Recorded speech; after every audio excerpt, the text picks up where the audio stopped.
Thanks for checking out the Brad and John Show podcast. This segment of the show is brought to you by John Combest's book, Stalking, Harassment, Internet Trolling, A Guide to Recovering and Rebuilding After Online Attacks. It's a great reference if you've ever been the unfortunate target of a social media attack. It's available on Amazon. Just search John Combest. That's C-O-M-B-E-S-T, John Combest, and the book will show up in your search results. Now it's time for another segment of the Brad and John Show. Can you handle it? Hey, it's me, Egbert. E-G-G-B-U-R-T. Check out my website at egbert.com. Now it's back to those two dudes who told me they would bring in big ratings. They better are their history. Here are Brad and John. Once again, it's Egbert laying down the gauntlet for performance for Brad and John. You know, why can't we be like the NFL where we have a performance bonus? Where, like, you know, if we pick up another listener, that's another $2 million we make or something like that. Wouldn't that be nice? I think that, I thought that was, maybe that's not in your contract, Brad, but that's in mine. Oh. The other thing that I love about Egbert is, because I can't hear his promos, I'm convinced, this is my favorite conspiracy theory, he's speaking at a frequency at which my brain cannot process. Like, I think I have like a kind of a troglodyte, like knuckle dragger brain, you know, and I can't even hear his words. What kind of a brain? It's like the guy that cornered who was it, Tom Brokaw, or was it Dan Rather? With the whole, what's the frequency, Kenneth? Remember that whole thing? Oh, yeah. They beat him up. Yeah, yes. And so that led to the REM. So was it Dan Rather or was it Tom Brokaw? No, it was Dan Rather. For those of you not okay. Old enough, there was this bizarre incident. Dan Rather was an interesting guy. There's sometimes that people say that he was in too many hurricanes. And if you know the story, Dan No, do you know the story about him and I don't know the story. You don't know the story about him and hurricanes? He know. worked for a TV station in I believe in Houston, and that's before he went to the network. And he was one of the very first reporters who would go down to like the beach when the winds were doing like 90 miles an hour, and he would hold on to like a telephone pole so he wouldn't get swept away with the hurricane. And that was see, the interesting thing was that started a whole generation of then the meteorologists. You know, how many, if you go on YouTube, you can go on YouTube and Google meteorologists in hurricanes or meteorologists in tornadoes. It's mainly hurricanes because tornadoes are hard to, tornadoes are sort of, you can't, I mean, even the guys who go out and the storm chasers have a tough time getting close to the tornadoes because they just. I've seen the movie Twister. I'm familiar with that. Well, you're not familiar if you saw that movie. But anyway, that's a whole other story. Okay, so that was the Dan Rather thing. So one day he's walking in New York City, and I believe it was two dudes accost him and beat him and keep asking him, "What's the frequency, Kenneth?" And they keep beating him. So that's at least what he says.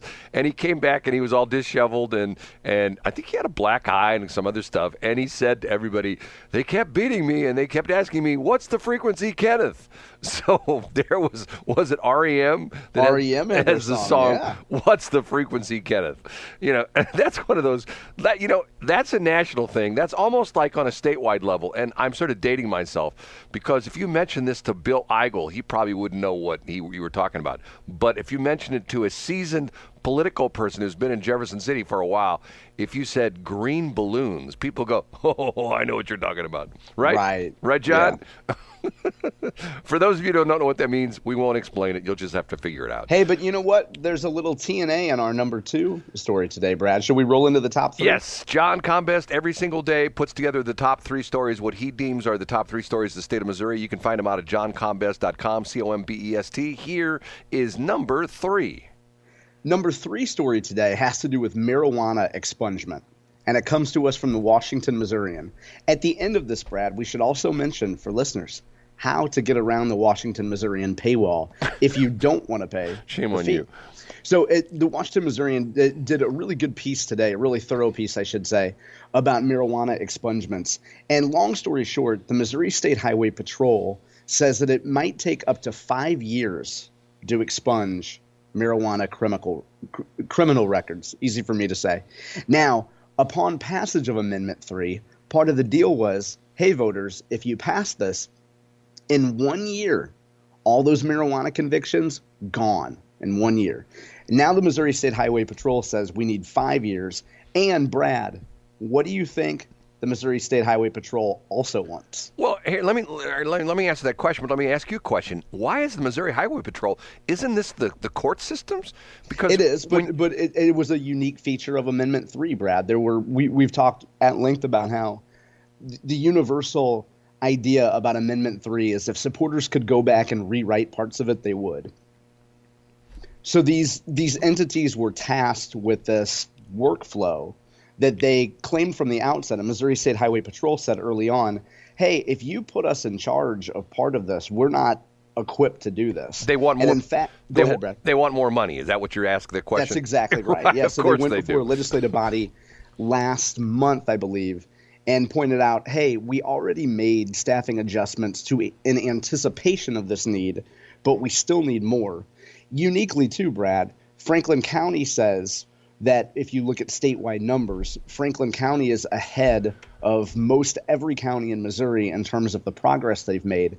The challenge for these counties is, and these county clerks is, so much of their records that go back are not digitized. So the Franklin County clerk was talking about how, I guess it was the circuit clerk, was talking about how they had to go into the old historic courthouse, go down in the basement and sort through boxes. I think she said they made it down to 1985, or someone said they made it, they were pulling documents the other day from 1985. Yeah, but isn't that all up on CaseNet? Isn't that everything that, see, the way the court system works, I'm not an expert. I'm not an attorney. I don't play one on TV. But the way everything works is it ultimately gets funneled into CaseNet, and that's run by essentially what is it that we call the Missouri, there's a term for it, the Missouri court system. What is it called? Yeah, whatever that court system is. So they're the ones that handle all this stuff, and the Highway Patrol is just another entity that puts stuff, like if you get a ticket, you get arrested by the Highway Patrol, they're putting that into the system as well too. I mean, that's just, I don't understand how, well, once again, that shows that when they drafted this amendment that they didn't really know what they're talking about, because the Highway Patrol really doesn't have any say over that. Now, if you get arrested on the Interstate 70, if they pull you over for speeding and you, back in the day, you got arrested for having marijuana, that would be under the Highway Patrol. But if you get arrested in a muni or a county or something like that, that has nothing to do with the Highway Patrol. Yeah. So anyway, I would suggest folks go explore it themselves. Here's the workaround. If you don't want to go to the Washington Missourian, you don't want to go through the paywall, open a new window. If you use Safari, you use Chrome, whatever you use Internet Explorer. Open up a new window, open up a private window. So in some it's called incognito, in some it's called private. Google the article title and go through Google. In almost every case, if you take that approach, you're able to circumvent the paywall. John, the Millers are going to have a bounty out for you, dude. That's all I can tell you. If they don't already. If they don't already for you. And I think I'm just guilty by association. They're not going to be happy with you. The number two story today, I'd also point out, too, that one of the leaders of the industry, Jack Cardetti from MoCan Trade, has an interview with MissouriNet that I have up today where he talks a little bit about the Safe Banking Act. Brad, you and I have talked about this before, how it's illegal. Marijuana is still illegal federally, which throws a giant monkey wrench into the way that a lot of these companies can operate. They have to operate in cash or on debit cards. It's a whole headache. So there's a story up from MissouriNet about that today. Can you use a debit card? I didn't realize you could use a debit card. You can, and I guess the technicality is because debit is not the same as credit. There's some sort of a technicality there that allows most Missouri businesses to accept your debit card but not your credit card. But you're still going through the banking system, aren't you? I mean, of course you are. Yeah. I don't understand that. I mean, I thought it was all cash. You couldn't do anything else. I don't understand it as well. Now, last week when we talked a little bit about BradCam, we talked about the company Brinks. And once again, not financial advice. Yes. But because all these companies are dealing with cash, sometime take a look. If you're just listening to us when you're driving, wait until you're not driving. Look up the stock chart for Brinks, ticker symbol BCO, up 26% over the past year. And that's because now, if you go to some financial advisor, I bet you he or she didn't get you 26% last year. Is that all? It sounds like John did buy Brinks, but I've been in Brinks for quite a while. Really? Again, not financial advice, but as marijuana continues to expand in every state, and these companies have to deal with cash, and you run a dispensary at the corner of Natural Bridge and Kings Highway, and you have $8,000 in cash that you got to get out of the store every day. Do you want to have your Auntie Clarice take it to the bank, or do you want to have the Brinks guy come by on a schedule and pick up your cash? Let's go back to It's a Wonderful Life, and what was his name, where he went to the bank and lost the money at the bank? Oh, yeah, I don't know. I forgot what his name was. That was his uncle. I usually have the movie on mute if I have it on at all. Oh, okay.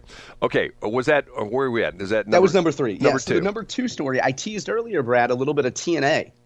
Okay. And that stands for Technical Needs Assistance, Brad. Oh, boy. It has to do with Coldwater Creek. The EPA had a meeting yesterday in Hazelwood to talk about Coldwater Creek remediation. In short, what the agency is doing is they've commissioned a group to explain all the technical terms in plain language. So the EPA was in Hazelwood yesterday, meeting with the community and getting feedback essentially on what the agency can do to put all their findings and all their studies into plain language. You know, it's funny you should mention that. Just the other day, I was on McDonald, and I've told this story before, and I've actually had people tell me, "You're lying, that's not still going on."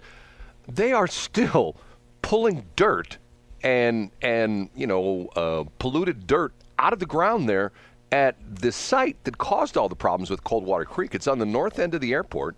Matter of fact, if you get off, if you're on Lindbergh and you go east of McDonald, and you go through some of the McDonald complex, I should say Boeing now, the Boeing complex, as you twist around there, you go over the railroad tracks, and probably about midway between Lindbergh and Brown Road, which used to be called Brown Road, which is about midway between Lindbergh and the what used to be the old McDonald or the old McDonnell Douglas World Headquarters.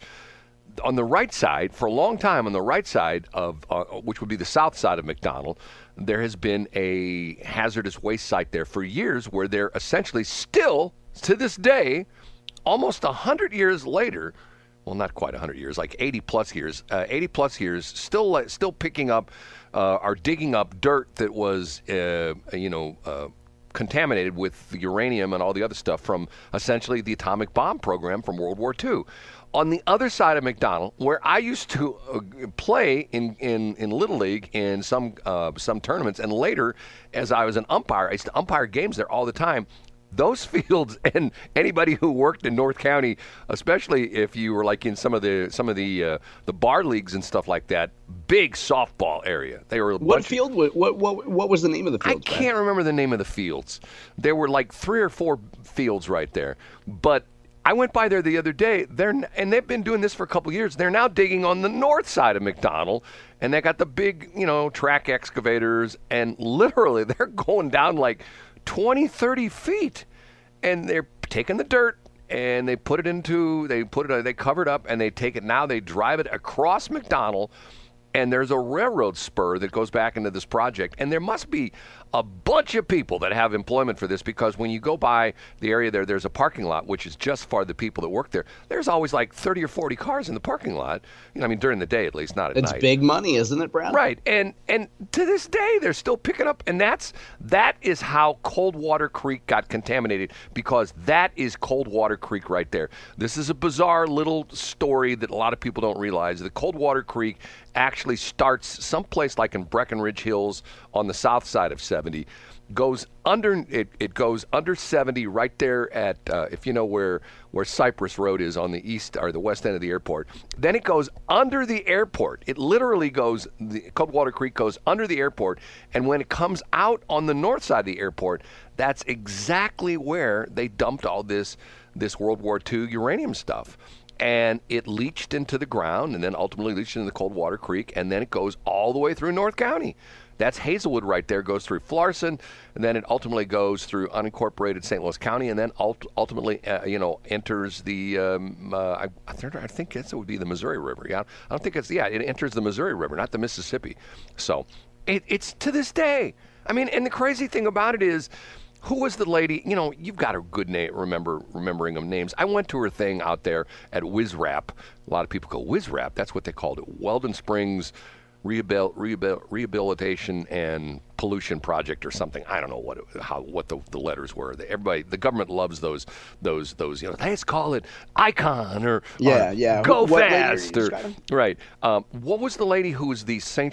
Charles County rep who's like really into Trisha this? Burns. There you go. Yeah, her. Yeah. And they talk. That's where I met Bill Eigel, and he actually talked to me.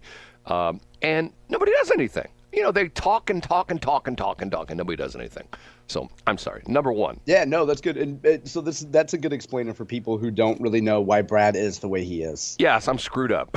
the time spent near Coldwater Creek. And by the way, for the record, boy, I sure do have a lot of room to talk. Can I? The number one story is from the great Jason Rosenbaum of St. Louis Public Radio. Jason, who did an update on the 3rd Congressional District Republican primary, and it's noteworthy today because there's a key quote here from Nick Schroer. And Nick's quote when asking about if he'll enter the race, the conventional wisdom is, because he's very closely aligned with former Senator Bob Onder, is that he would wait. And Nick's quote to Jason Rosenbaum is, "I'm kind of waiting to hear from him," Schroer said, "and we'll roll with the punches from there."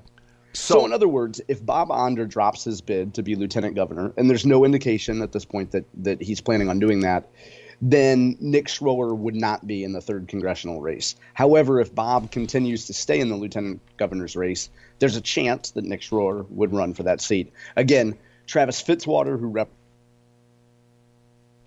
Oop, John disappeared for a minute. You back? John, you there? Brad, I'm here. You disappeared for. I'm here. You said Travis Fitzwater, okay. And then you disappeared. Pick it up from Travis who represents the state Senate district in mid-Missouri, is considering the race, and also Senator Mary Elizabeth Coleman has already announced that she's in the race. Okay, and I will give my mandate here, not my mandate, but my advice is, once again, what I don't like about politics, if you're going to run for another office, resign the office you have right now. Because of the fact that if we're paying you, it's just like the stuff that's going on, like with DeSantis and even with DeSantis. I mean, he's not the governor of Florida. Well, he is the governor of Florida, but how much time is he spending in Florida? Little or none. Well, Brad, by that logic, though, if you're a state rep or a state senator or whatever, you should also quit whatever job you have. By that logic. And be a full-time state representative or state senator. Well, no, because of the fact that being a representative is not a year-long job. I mean, it's right. It's only through May. Right. But also, you could make the case that if you're running for office, that's not a full-time job either. You're just doing it. You're only doing it in your spare time, right, Brad? What? That you're running? Maybe it's like a hobby. Maybe it's like stamp collecting or macrame. I mean. You've hung around these people. There's a certain thing that makes them tick, I do know. And it's to the point where I still say it's power and it's camaraderie. Because they are part of something. It's like an elite club. It's like they're right. I agree with that. It's like you wanting to join, you or me who are, not very well heeled, don't have a lot of money, and we decide we want to join one of the elite country clubs. Like if we decided we want to join Belle Reve Country Club. Or the MAC. Let's go join the MAC. Well, no, the MAC, anybody can join the MAC, the Missouri Athletic Club. You can walk in there. Well, speak for yourself. Maybe you've never applied, Brad. Jeez. Have you applied and been turned down? No, I'm joking. No, I mean, they're running ads for people to join the MAC, as Missouri Groucho Athletic Marx Club. says, I would never want to be a member of a group that would have me as a member. That's one of my favorite quotes. I've said that many times. All right, we're over break. We have to take a break.